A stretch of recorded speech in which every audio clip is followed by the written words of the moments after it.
चलिए उदाहरण 7, 8 के बाद उदाहरण 9 संतुलन या गुरुत्व केंद्र पर आधारित उदाहरण है। संतुलन या गुरुत्व केंद्र पर आधारित उदाहरण हैं, तो लिख देते हैं उदाहरण है ये तोरे। ठीक, चलिए हो गया उदाहरण। चित्र बनाएंगे इसका चित्र बना देते हैं। ये कह रहे जी दीवार के सहारे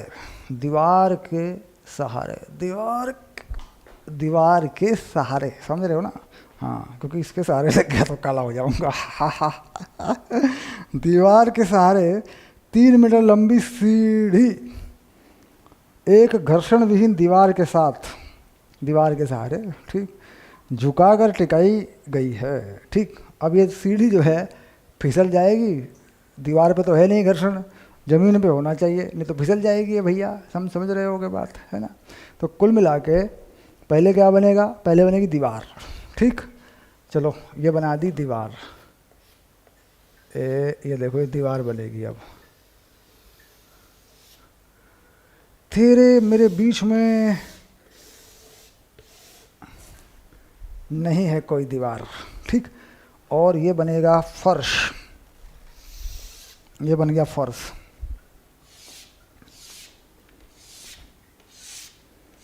ये बन गया फर्श।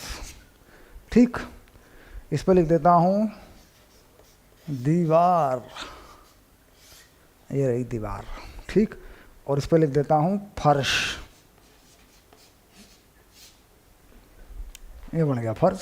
ठीक, अब इस पर सीढ़ी लगा देता हूँ। ठीक है, इस पर सीढ़ी लगा देता हूँ। ठीक है, अब ये सीढ़ी की लंबाई जो है 3 मीटर है और ये 1 मीटर दूरी पर है इसका तरला हिस्सा, यानी पूरी सीढ़ी जो है देखो 3 मीटर की है। ये रही पूरी सीढ़ी।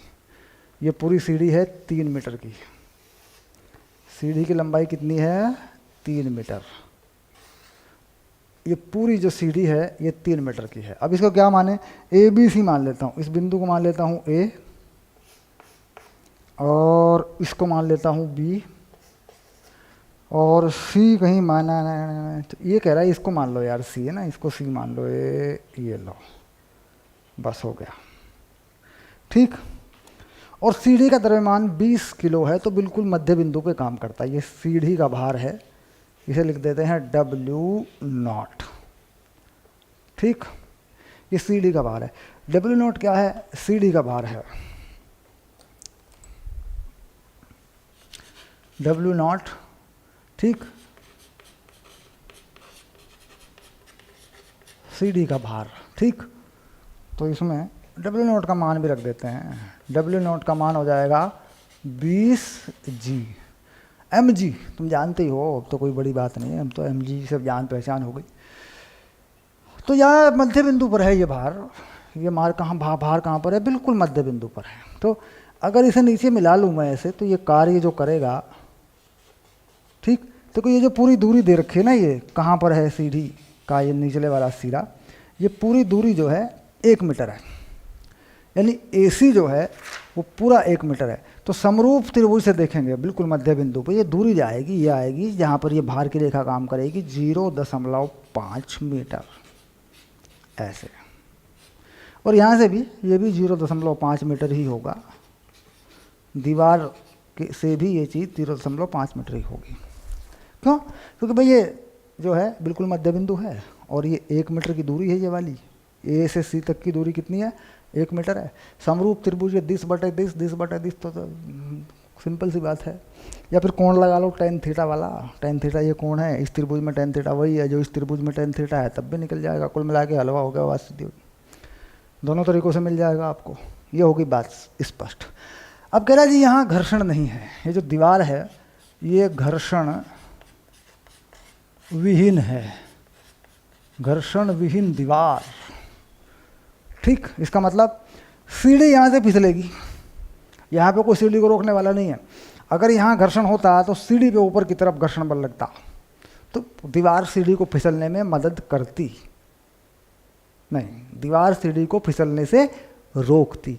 अब सीढ़ी कुछ नहीं कर रही है, सॉरी दीवार अब कुछ नहीं कर रही, क्योंकि यहाँ पे घर्षण नहीं है। लेकिन अगर यहाँ पे घर्षण नहीं है, सीढ़ी फिसल जाएगी इधर को। भाई ये वाला सिरा सीढ़ी का इधर को फिसल जाएगा, ये तो इधर को भाग जाएगा, देखो ऐसे। तो इसका मतलब यहाँ पर एक घर्षण बल लगाना पड़ेगा, ये रहा घर्षण बल। ठीक, ये घर्षण बल क्या है, F। ठीक, सिरे ए पर फर्श द्वारा घर्षण बल, तो F क्या है, सिरे ए पर फर्श द्वारा लगाया गया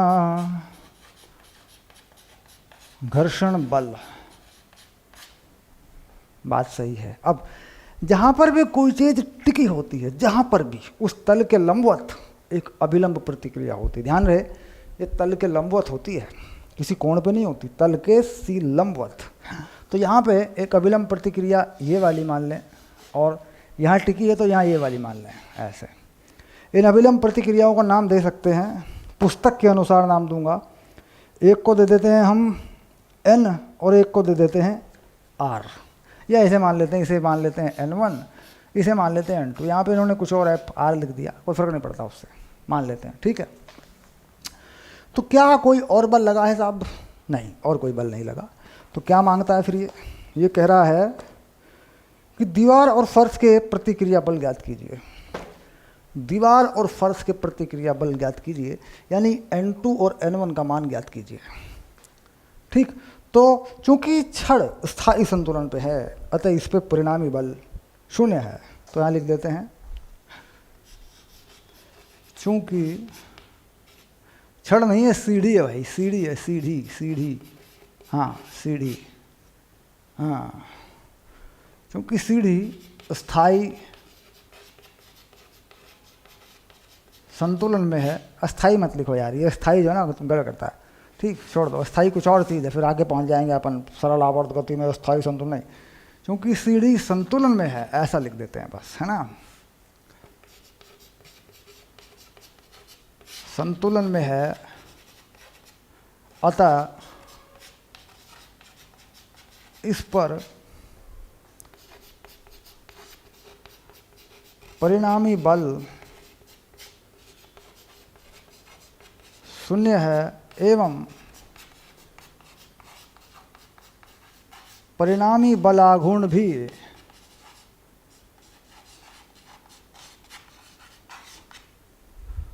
शून्य है। भाई ना तो चल रही है ना घूम रही है, तो बलाघूर्ण भी शून्य है, बल भी शून्य है। ठीक, तो बलों के लिए क्या करते हैं, देखो अगर बल देखें, क्षैतिज में बल हम लिखते हैं क्षैतिज दिशा में बल बराबर 0। हा हा हा हा हा, क्षैतिज में बल 0। अब देखो क्षैतिज में कहाँ कहाँ बल है। इधर को लगा हुआ जो क्षैतिज का बल है सीढ़ी के ऊपर, वो यह घर्षण बल है इधर को, और इधर को लगा हुआ बल है N2। ठीक, और तो कोई है नहीं, चलो हो गया, यानी F बराबर N2, पहला समीकरण। अब आया ऊर्ध्वाधर दिशा में बल, ये भी 0। ऊपर नीचे, ऊपर नीचे। ठीक, ऊपर नीचे जाते हैं, नीचे की तरफ लगा हुआ बल ये रहा, सीढ़ी का भार W0। ऊपर की तरफ लगा हुआ बल ये रहा, N1, N1 है, N1 N1। ठीक, और तो कुछ नहीं है।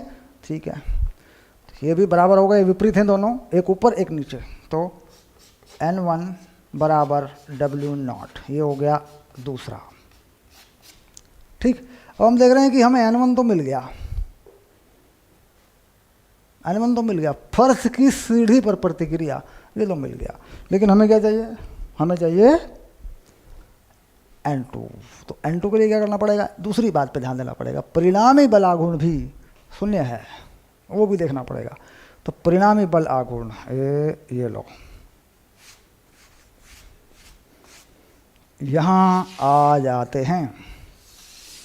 ठीक, अब किसी बिंदु के उपरित है बल आघूर्ण लगा लो, कहीं भी लगा लो, कोई फर्क नहीं पड़ता, जहाँ तुम्हें आसान लगे। अब बिंदु ये वाला बिंदु है, देखो इसे क्या कहा था बिंदु को, मैंने कहा था ए। बिंदु ए के परितः बलाघूर्ण, तो लिख देते हैं बिंदु ए के परितः बल आघूर्ण 0। ठीक, घूम तो रही नहीं है तो 0 हो गया, सिंपल सी बात है। चलो शुरू करो, लगाओ।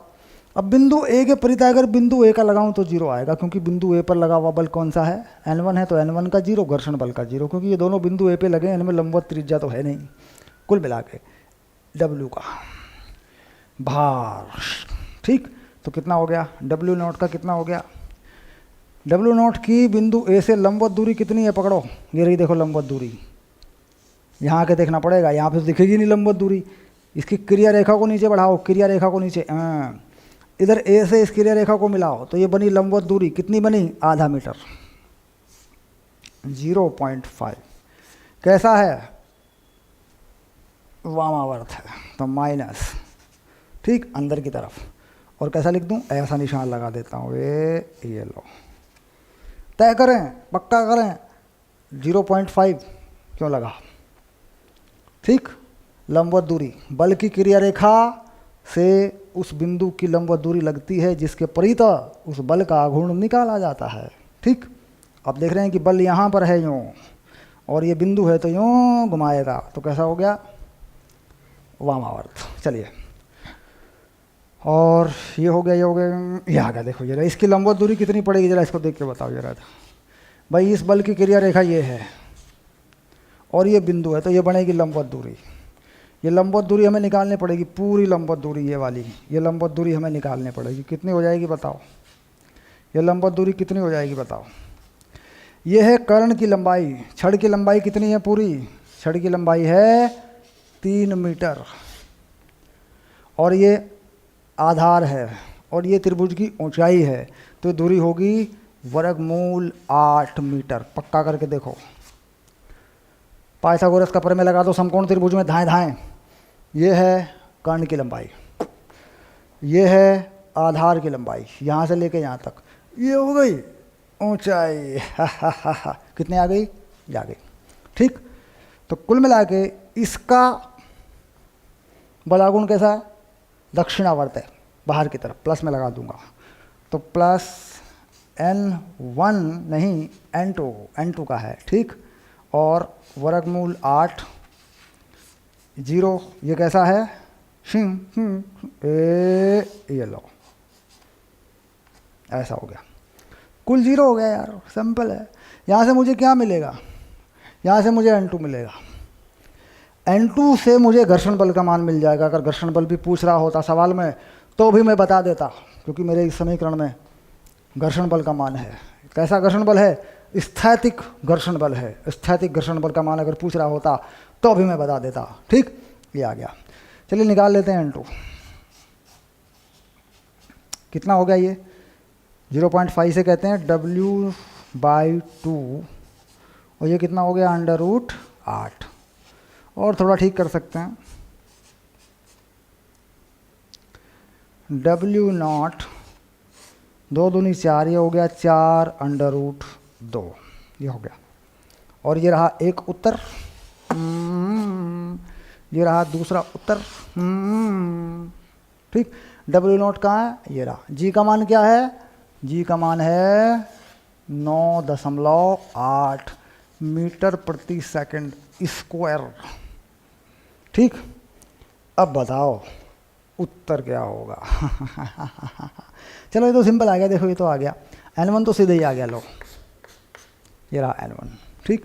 कितना हो जाएगा, 20G, ये हो गया 196 न्यूटन। सिंपल हो गया ये तो यार, G का मान रख दिया, आ गया। ये बताओ कितना हो गया, ठीक। इसे कैसे निकालेंगे सर, इसमें तो वर्गमूल भी लगा है सर, इसे कैसे निकालेंगे, ठीक। चलिए कर देते हैं, N2 20G/4 वर्गमूल 2, ये हो गया, ठीक। G का मान रखते हैं 9.8, 4 से 20 काट देते हैं 5, ये आ गया।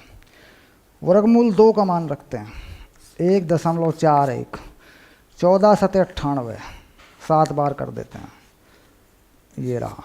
तो मान आ गया लगभग 35। कितना आ गया?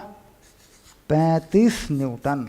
ये लो भाई, ठीक। और सही मान निकालेंगे तो 34.6 के आसपास आएगा, 34.6, 34, क्योंकि पूरा सही मान निकालेंगे ना तो। Okay done. तो ये हो गया तुम्हारा सवाल, एनसीईआरटी का उदाहरण है, ठीक। ये सवाल दरअसल 11वीं की परीक्षाओं में आए ना आए, ठीक, लेकिन ये कंसेप्ट जो है, ये मान के चलिए JEE main, JEE advance, NEET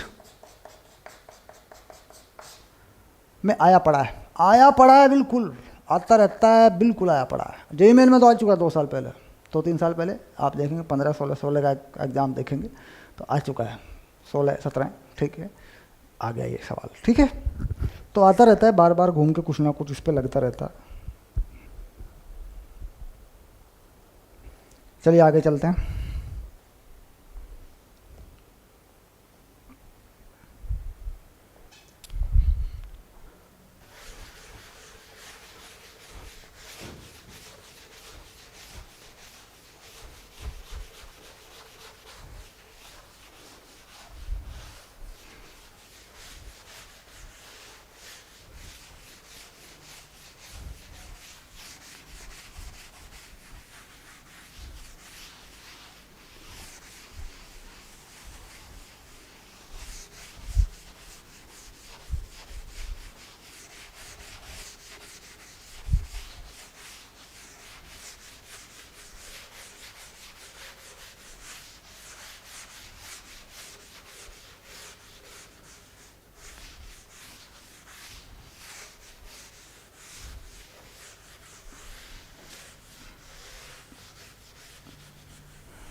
चलिए आगे चलते हैं, देखते हैं क्या मामला है। अब आ गया जड़त्व आघूर्ण 7-9। इस चैप्टर का निचोड़ आ गया, जड़त्व आघूर्ण, गतिज ऊर्जा, कोणीय संवेग, ठीक। और फिर इसके आगे के उदाहरण आगे, घर्षण वगैरह कैसे लगेंगे। अब इस चैप्टर का निचोड़ आ रहा है धीरे धीरे, तो ये लिख दिया मैंने 7-9 जड़त्व आघूर्ण।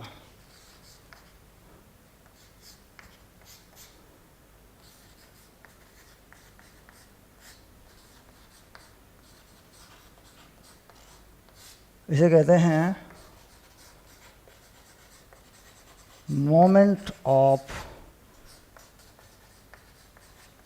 इनर्शिया, ठीक। वस्तुओं की, कणों की या कणों के निकाय की घूर्णन गतिज ऊर्जा में जड़त्व की माप जड़त्व आघूर्ण के पदों में बताई जाती है। हो गया काम, ठीक। लिखो, किसी वस्तु की या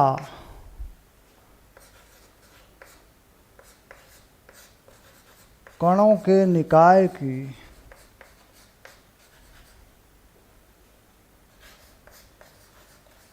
अथवा कण की घूर्णन गतिज ऊर्जा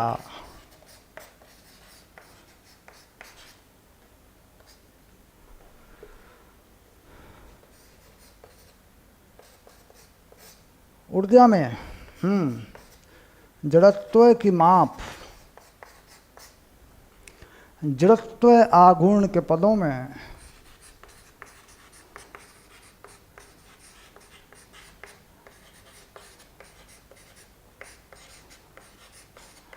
बताई जाती है या रखी जाती है। परिभाषित नहीं होता है जड़त्वागुण, ध्यान रखना, जड़त्वागुण परिभाषित नहीं होता है, बताई जाती है, ठीक। अर्थात घूर्णन गतिज ऊर्जा में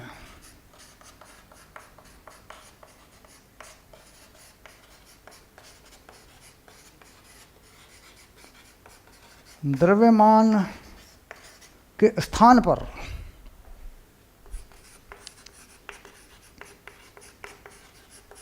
जो पद उपयोग में लाया जाता है वह जड़त्व आघूर्ण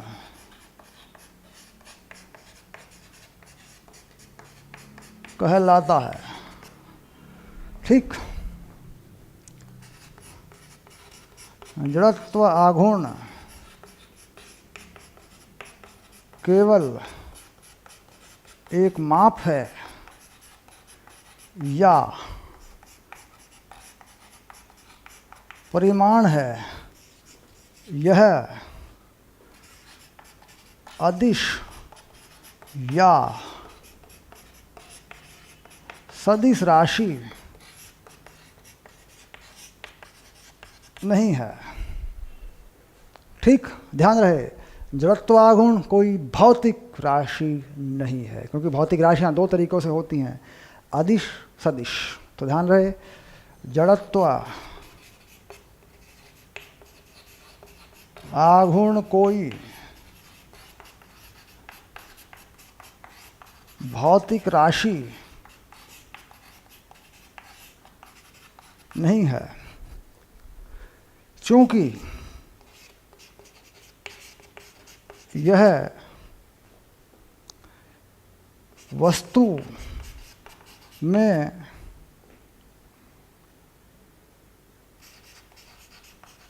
द्रव्यमान के वितरण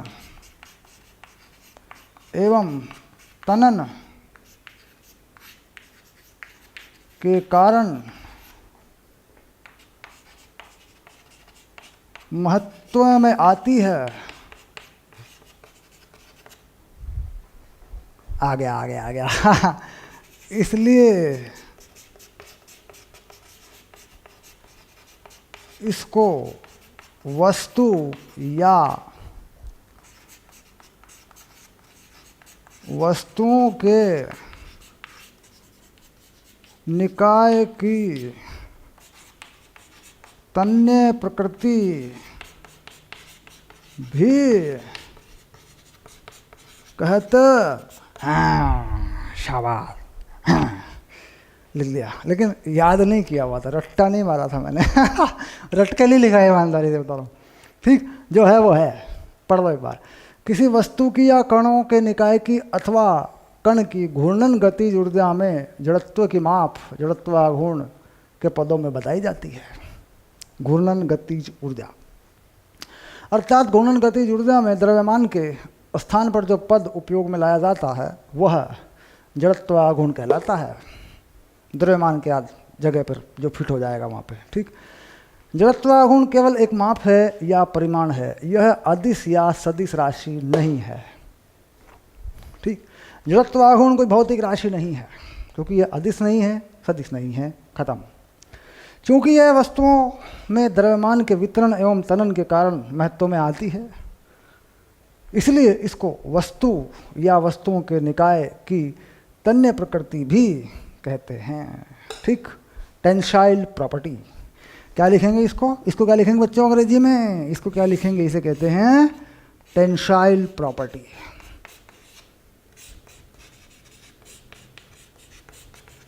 ढाएं। तो what is the moment of inertia? Moment of inertia क्या है? जड़त्व आघूर्ण क्या है? प्लस सर जड़त्व आघूर्ण तन्य प्रकृति है। जड़त्व आघूर्ण टेंसाइल प्रॉपर्टी है। ठीक, वस्तुओं में तनन के कारण यह उत्पन्न होता है। जब कोई वस्तु घूमती है तो कण तन जाते हैं, अभिकेंद्रीय बलों के कारण कण जो है तन जाते हैं। ठीक, तो उसमें घूर्णन गतिज ऊर्जा खर्च होती है, तो उसी के कारण एक प्रकृति उभर के आती है। तनन के कारण एक प्रकृति उभर के आती है, जिसे हम कहते हैं जड़त्व आघूर्ण। एक माप है बस, ये इसकी माप की जाती है बस। ठीक, बात स्पष्ट हुई? तो कन्फ्यूजन में ना पड़े, कुछ का कुछ पढ़ाते रहते हैं लोग, बात सिर्फ इतनी ही है। ठीक, ओके, डन। चलिए अब बात करते हैं भाई ये है क्या चीज़, इसका सूत्र कैसे बनेगा। तो हम बना लेते हैं, एक वस्तु पर बना लेते हैं, कुछ कणों के निकाय ले लेते हैं, थोड़ा थोड़ा करके इसको समझना शुरू करते हैं, क्योंकि ये एक बड़ी दुनिया है। घूर्णन गतिज ऊर्जा को थोड़ा थोड़ा आगे बढ़ाते हैं। ध्यान रहे, घूर्णन गति के बारे में या घूर्णी गति के बारे में दुनिया में बहुत कम लोग जानते हैं। भौतिक विज्ञान पढ़ाने वाले या पढ़ने वाले सभी बहुत कम जानते हैं इसके बारे में, क्योंकि ये यांत्रिकी का पूरा सब कुछ इसमें इकट्ठा हुआ रहता है। घर्षण बलों की दिशा, ये वो, जड़त्वाघूर्ण कहाँ लगेगा, कितना लगेगा, क्या लगेगा। तो इसका मतलब है कि रोटेशनल मोशन जो है, फिजिक्स को जानने वाले लोगों में भी कम लोग जानते हैं, और पढ़ने वाले बच्चों में भी ज़्यादातर बच्चों की समझ में ये चैप्टर नहीं आता है। ठीक, तो क्या करते हैं उपाय, परीक्षाओं में पास होने के लिए कुछ चीज़ें समझते हैं। जैसे जड़त्वाघूर्ण की बात है, ये जड़त्वाघूर्ण की परिभाषा बन गई। साहब जड़त्वाघूर्ण क्या होता है, हालांकि परिभाषा नहीं होती, मैंने कहा कोई परिभाषा नहीं है, ये उसके बारे में लिख दिया हमने, बन गई, नोट्स आ गया, छाप दिया, ठीक, डन हो गया। तो कुछ चीज़ें परीक्षाओं के लिए समझनी होंगी और तैयार करनी होंगी। मोमेंट ऑफ इनर्शिया या घूर्णी गति या घूर्णन गति या रोटेशनल मोशन की गहराई में जाएंगे तो टाइम थोड़ा थोड़ा समय ज़्यादा लगता है हमारे पास। तो हम क्या करते हैं, थोड़ा थोड़ा बनाते हैं चीज़ों को, परीक्षाओं के लिए ठीक करते हैं। थोड़ा और जाते हैं गहरे में तो प्रतियोगी परीक्षाओं के लिए ठीक करते हैं। तो ये चैप्टर फिजिक्स के अंदर सबसे मुश्किल चैप्टर है, most difficult chapter in the physics. Okay, इसके सवाल टीचर भी याद करके करवाते हैं बच्चों को। कोई उदाहरण देना है बच्चों को, पेपर में देना है, क्लास में देना है, तो रट्टा मार के जाते हैं टीचर, तब इसका सवाल कराते हैं। अगर नया बना के कराना पड़ जाए या कोई नया सवाल आ जाए कहीं किसी एग्ज़ाम में तो 100 बार सोचना पड़ता है। Okay, done. तो कुल मिला के ये है मुश्किल, सीरियस मैटर है काफ़ी। चलिए अब देखते हैं कि गतिज ऊर्जा में ये पद कैसे आता है। ये रास्ता अब धीरे धीरे आसान होता चलेगा, ठीक, थोड़ा थोड़ा ईजी होता चलेगा, कोई दिक्कत नहीं है। देखो, मुश्किल चीज़ों को हम बहुत ज़्यादा आसान नहीं बना सकते, मुश्किल चीज़ों को हम बहुत ज़्यादा आसान नहीं बना सकते। अगर हम मुश्किल चीज़ों को आसान बनाने की कोशिश करते हैं तो हमें कुछ चीज़ें छोड़नी पड़ती हैं, और अगर हम कुछ चीज़ें छोड़ दें तो बच्चे के भविष्य के साथ खिलवाड़ हो जाती है।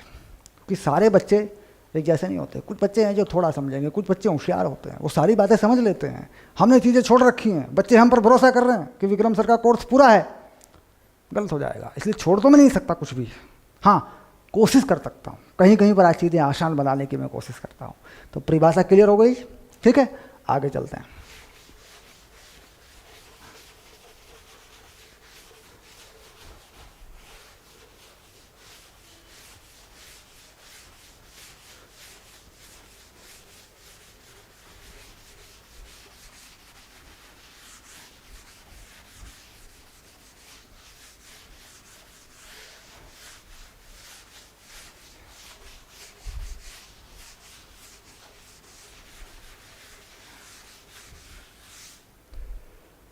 किसी अक्ष के परितः घूम रहे कण की घूर्णन गतिज ऊर्जा।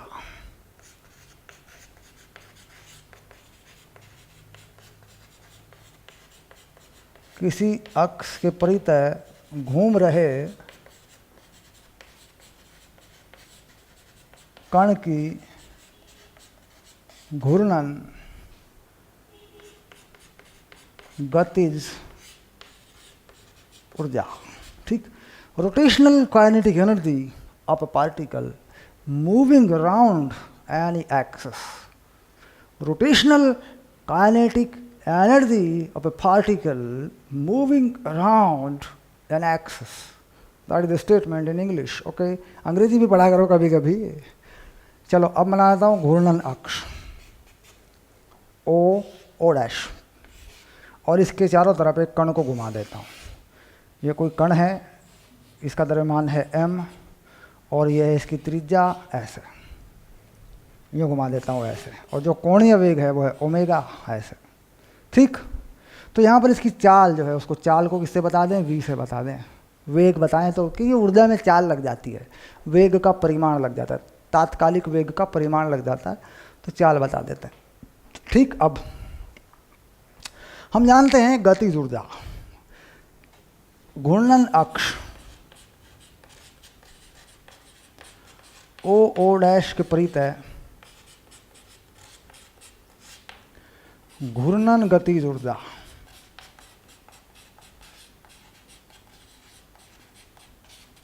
सिंपल सा सूत्र है, गतिज ऊर्जा का सूत्र है और कुछ नहीं है। गतिज ऊर्जा का सूत्र बना देंगे कि half M V square, M V हो जाएगा आर ओमेगा, ये पढ़ा हुआ सूत्र है तुम्हारा।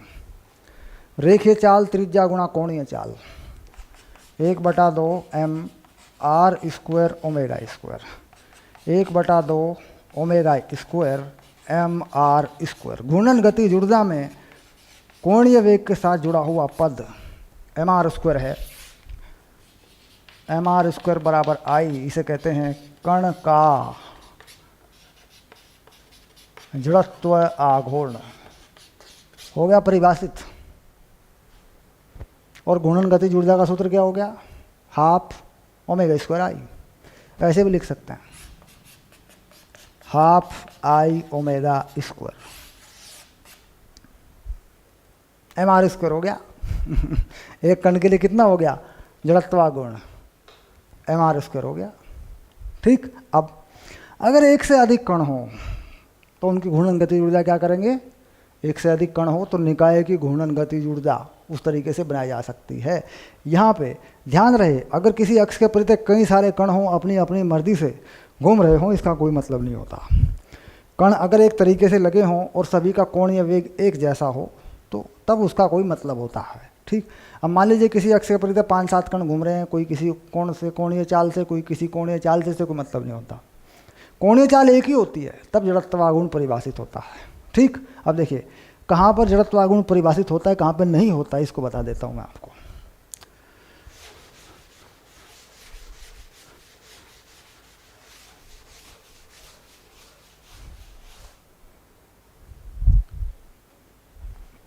मान लीजिए ये घूर्णन अक्ष है ओ डैश। क्या है? घूर्णन अक्ष, जिसके परितः घूमना है, घूर्णन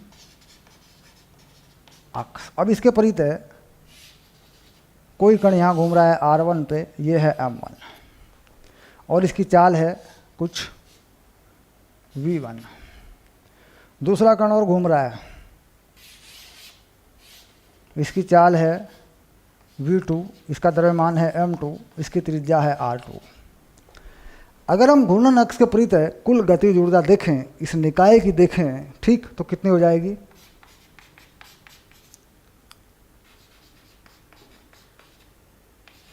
ओमेगा 1। इसका कितना मान लेता हूँ? इसका कोणीय वेग ओमेगा 1 मान लेता हूँ, इसका ओमेगा 2 मान लेता हूँ। रेखीय चाल बताई मैंने, ओमेगा 1 मैंने मान लिया। पहले वाले का होगा, दूसरे वाले का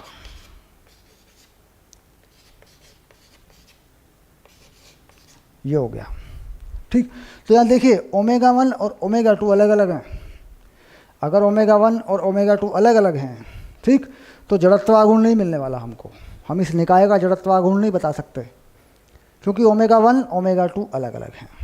ठीक। तो यानी यदि ओमेगा 1 बराबर नहीं है ओमेगा 2 के तो आई परिभाषित नहीं। परिभाषित मतलब उसका सूत्र नहीं, उसका मान नहीं निकलेगा, उसका कोई मान नहीं, उसका कोई महत्व नहीं। परिभाषित नहीं कहते हैं या महत्व नहीं है, महत्वहीन है, वो कोई फ़ायदा नहीं है, गड़बड़ है मामला। अब अगर ये दोनों कण किसी वस्तु के अंदर हों, किसी वस्तु के अंदर आ जाएं, दो या दो से अधिक कण अगर किसी वस्तु के अंदर आ जाएं तो महत्व बन जाएगा। देखिए ये कोई वस्तु है, यहाँ है M1, ये है R1 और यहाँ एक कण और है M2, ये है R2 और वस्तु घूम रही है ओमेगा से। अक्ष के परितः वस्तु ओमेगा से घूम रही है, तो वस्तु के अंदर दोनों कण आ गए कि नहीं आ गए? तो अब क्या होगा कि वस्तु का ओमेगा एक ही होगा, कोणीय वेग। अब देखो मेरे हाथ में, देखो मेरे हाथ में एक कण यहाँ है, एक कण यहाँ है, एक कण यहाँ है, एक कण यहाँ, सारे कण हैं और मैं इसे घुमाऊँ तो ओमेगा तो एक ही हो गया, कोणीय वेग तो पूरे हाथ का एक ही है। इसका मतलब अब इसका महत्व होगा, अब इस वस्तु का जड़त्वाघूर्ण परिभाषित होगा। चलिए अब कितना के कितना बनेगा? 1/2 M1 R1 square omega square plus 1/2 M2 R2 square omega square जितने चाहे लगाओ, 1/2 m3r3 ओमेगा स्क्वायर। अब के 1/2 m1r1 square m2r2 square m3r3 square omega square. तो के 1/2 आई ओमेगा स्क्वायर लो बन गया। यानी अब सबका m1r1 square m2r2 square m3r3 square जितने भी कण हैं इसमें सबका जोड़ दूँ, क्योंकि सबका ओमेगा एक ही है, जो वस्तु का ओमेगा है। तो कुल मिलाकर जड़त्वागुण का महत्व है, परिभाषित हो जाएगा, फार्मूला आ जाएगा mr²। तो कणों के निकाय के लिए जड़त्वागुण का फार्मूला क्या है? कणों के निकाय के लिए जड़त्वागुण का फार्मूला क्या है? साफ दिख रहा है।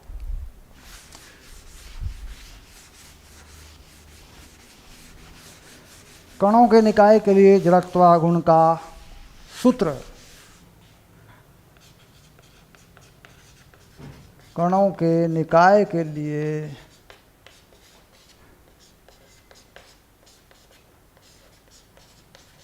जड़त्वागुण I m1r1 square plus m2r2 square plus m3r3 square plus. तो इसको क्या कर सकते हैं? समेशन में, गणित में एक समेशन होता है, योग लिखते हैं इसको, योग। तो यहाँ करते हैं i बराबर 1, एक एक को जोड़ना है, mi/r स्क्वायर और n पदों तक।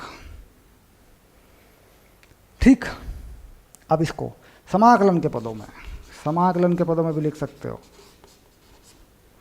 समाकलन रूप में जड़त्वागुण I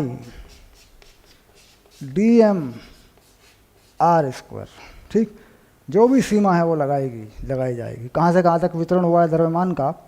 dm r square, m r square. तो dm छोटा सा द्रव्यमान और r जो भी है dm r स्क्वायर। इसको समाकलन कर देंगे आप, इसको हल कर देंगे तो ये भी आ जाएगा जड़त्वागुण। ठीक, अब घूर्णन अक्ष के परितः त्रिज्याएं। ठीक, तो ये क्या है? r1 r2 r3 सब कणों की अपनी अपनी त्रिज्या है। तो कुल मिला के जड़त्वागुण का महत्व है कि अगर सभी कणों का, पूरी वस्तु का एक कोणीय वेग हो, एक कोणीय चाल हो, तो सबका जोड़ दें, mr² जो है सबका जोड़ दें, तो क्या बन जाता है? जड़त्वागुण। ठीक, वस्तु के अंदर कण एक ही कोणीय चाल से चल रहे हों तो इसका महत्व है। अलग अलग है फिर किसी काम का नहीं है ये, क्योंकि फिर निकलेगा ही नहीं है, हम इसका मान ही नहीं निकाल सकते फिर। ठीक, निकाय की कुल ऊर्जा तो निकाल लेंगे हम, कोई बड़ी बात नहीं भाई, कुल ऊर्जा तो है, हम जोड़ देंगे सबकी, लेकिन उसमें जड़त्वागुण नहीं निकाल पाएंगे हम। ठीक,